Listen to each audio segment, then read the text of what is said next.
नमस्कार। मैं रामनाथ प्रसाद दर्शन शास्त्र विभाग डीएवी महाविद्यालय सिवान से आज ऑनलाइन कक्षा के अंतर्गत आपके समक्ष उपस्थित हुआ हूँ।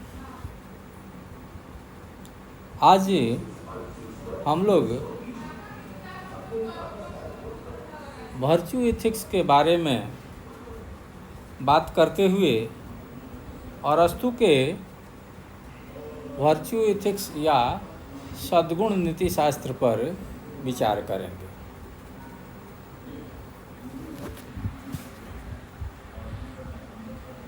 वर्च्यू एथिक्स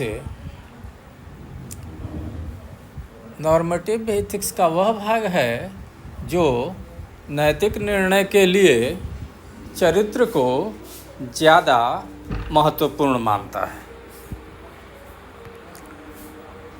सद्गुण नीति शास्त्र का आरंभ अरस्तु के सुकरात के दर्शन से माना जाता है। सुकरात ने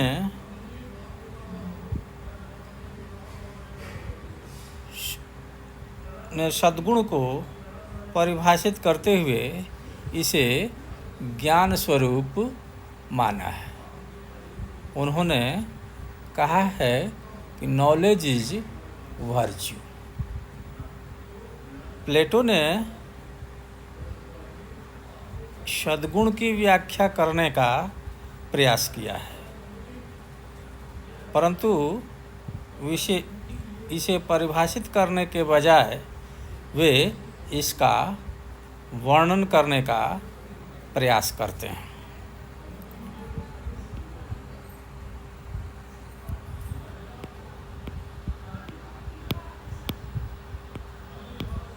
कुछ त्रुटियां रह गई हैं। उन्होंने इसकी सूची प्रस्तुत करने का प्रयास किया है। अरस्तु ने इन दोनों से अलग ढंग से सद्गुण की व्याख्या करने का प्रयास किया है। उनके अनुसार जीवन में अलग अलग प्रकार की परिस्थितियां आती हैं और हर स्थिति में अलग अलग नैतिक रूप से उपयोगी व्यवहार करना पड़ता है, अर्थात नैतिक व्यवहार करना पड़ता है। सद्गुणों को अंतिम रूप से सूचीबद्ध नहीं किया जा सकता है। हम यह नहीं कह सकते हैं कि हर परिस्थिति में किसी एक व्यापक नियम को ध्यान में रखें। अरस्तु के अनुसार मध्यम मार्ग को अपनाना चाहिए और सीमाहीनता एक्सट्रीम से बचना चाहिए। उन्होंने सद्गुणों की कोई सूची नहीं प्रस्तुत की है। उन्होंने उदाहरणों के माध्यम से सद्गुणों के संबंध में अपने विचार को स्पष्ट करने का प्रयास किया है। अरस्तु प्लेटो के साहस सद्गुण की व्याख्या करते हुए बताते हैं कि आपत्ति में भयभीत होकर निष्क्रिय हो जाना कायरता है। आपत्ति में बिना सोचे समझे कूद पड़ना धृष्टता है, परंतु उपयुक्त मात्रा में और उपयुक्त ढंग से शक्ति का प्रयोग करना ही साहस है। इसी तरह धन रहने पर भी आवश्यकता से कम खर्च करना कंजूसी है और आवश्यकता से अधिक खर्च करना अपव्यय है। उदार पुरुष मध्यम मार्ग को चुनता है। दूसरों के साथ संबंध के मामले में दासता को स्वीकार करना एक अंत को चुनना है।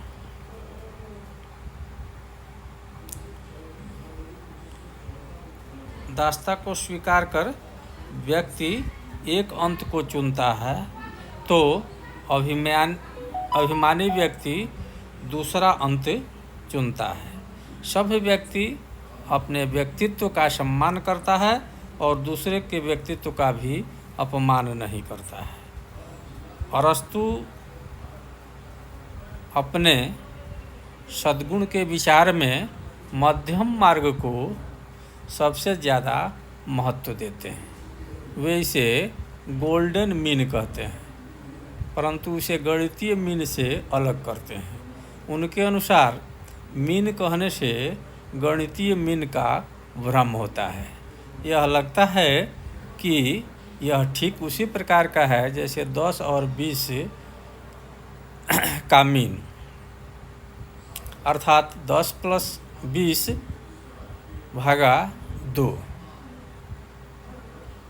जिस मनुष्य को थोड़ा सा भी गणित का ज्ञान है वह मीन को इसी अर्थ में समझता है, परंतु नीतिशास्त्र के मीन को जानना कठिन है, यह आसान नहीं है। व्यवहारिक जीवन में मध्य मार्ग को चुनना या मध्य मार्ग का चयन एक कठिन कार्य है। मीन निकालना एक कठिन कार्य है। कायरता और धृष्टता का जो कैसे करेंगे? नीति शास्त्र में मीन का निर्णय व्यवहारिक बुद्धि से ही संभव है। दूसरों को धन देकर सहायता करना सरल है, परंतु उचित व्यक्ति को उचित समय पर उचित मात्रा में उचित ढंग से सहायता करना बहुत ही कठिन कार्य है। इसका निर्णय व्यक्ति परिस्थिति के अनुसार करता है। यहाँ अरस्तु का विचार प्लेटो के ज़्यादा सुकरात के निकट प्रतीत होता है, परंतु सुकरात जहाँ सद्गुण का तादात्म्य ज्ञान के साथ मानते हैं, वहीं अरस्तु इसका संबंध व्यवहारिक बुद्धि से मानते हैं। अरस्तु ज्ञान के साथ क्रिया को भी महत्व देते हैं। इनके अनुसार सद्गुण अभ्यास से प्राप्त होता है। जिस प्रकार रियाज करने से व्यक्ति अच्छा गायक बनता है, उसी प्रकार सद्गुण अच्छे कर्मों को बार बार करने से प्राप्त होता है। ये संक्षेप में अरस्तु के सद्गुण संबंधी विचार हैं,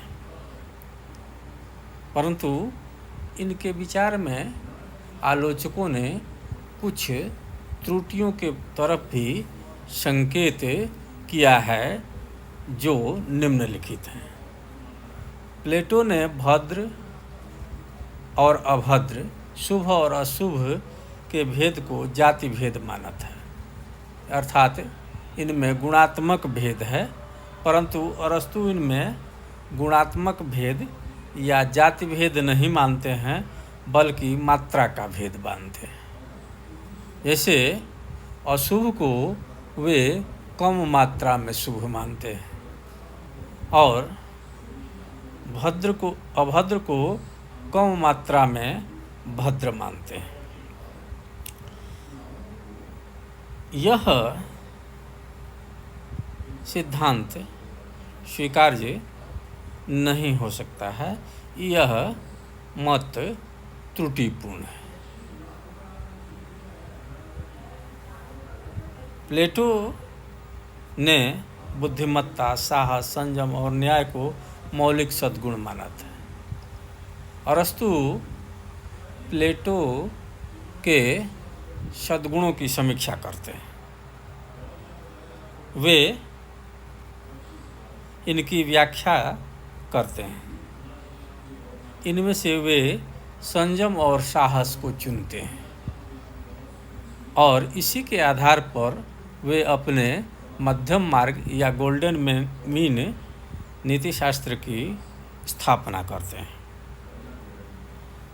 वे संयम में व्यवहार के दोनों एक्सट्रीम से परहेज करने की बात करते हैं। इसी तरह साहस में भी दोनों अतिवादी विचारों को त्याग कर बीच का रास्ता खोजने की बात करते हैं, परंतु वे बुद्धिमत्ता और न्याय की व्याख्या नहीं करते हैं। इसी तरह हम देखते हैं कि वे मध्य मार्ग के लिए संयम और साहस में व्यवहार के दोनों अतियों से बचने की बात करते हैं। बुद्धिमत्ता के संदर्भ में अगर बात की जाए तो अरस्तु भी इसे एक सद्गुण स्वीकार करते हैं। तो फिर यह प्रश्न हो जाता है कि बुद्धिमत्ता में न्यूनता किस तरह से होगी। अगर न्यूनता एक दोष है तो इसे एक पल के लिए स्वीकार भी किया जाता है, तो अधिकता को किस तरह से दोष माना जाएगा और इसमें मध्य की स्थिति क्या होगी। इसी तरह न्याय जो है वो किस तरह से इसमें दोनों एक्सट्रीम होंगे, दोनों अतिवादी विचार होंगे और इनके मध्य की स्थिति क्या होगी। न्याय में मध्य मार्ग किस तरह से लागू होगा, इसकी भी व्याख्या अरस्तु नहीं करते हैं। इस तरह हम देखते हैं कि आलोचकों के अनुसार अरस्तु के सिद्धांत में दोष हैं, परंतु अरस्तु ने जिस सिद्धांत की स्थापना की वह उस समय का क्रांतिकारी विचार था, जिसमें उन्होंने आलोचनात्मक जीवन, समीक्षात्मक जीवन को सार्थक जीवन माना था और व्यवहारिक बुद्धि को ज़्यादा महत्व दिया था, व्यवहारिक बौद्धिकता को ज़्यादा महत्व दिया था। यह विचार नीतिशास्त्र के लिए बहुत ही उपयोगी था। अब हम अगले व्याख्यानों में मेटा एथिक्स या अधिनीति शास्त्र पर विचार करेंगे। अधिनीति शास्त्र में इस तथ्य पर विचार किया जाता है कि नैतिक कथनों का अर्थ क्या है। अगर हम किसी कर्म को उचित या अनुचित, शुभ या अशुभ कहते हैं तो उसका अर्थ क्या होता है। अर्थात हम नीति शास्त्र की भाषा पर विचार करते हैं। इस संदर्भ में कई विद्वानों ने अपने अपने विचार दिए हैं और वे विचार आज के नीतिशास्त्र के लिए भी उपयोगी हैं। आपके डिग्री 2 के लिए सिलेबस में अनुशंसित हैं, इसलिए अगले व्याख्यान में हम अधिनीति शास्त्र की भी बात करेंगे। तब तक के लिए विदा। धन्यवाद।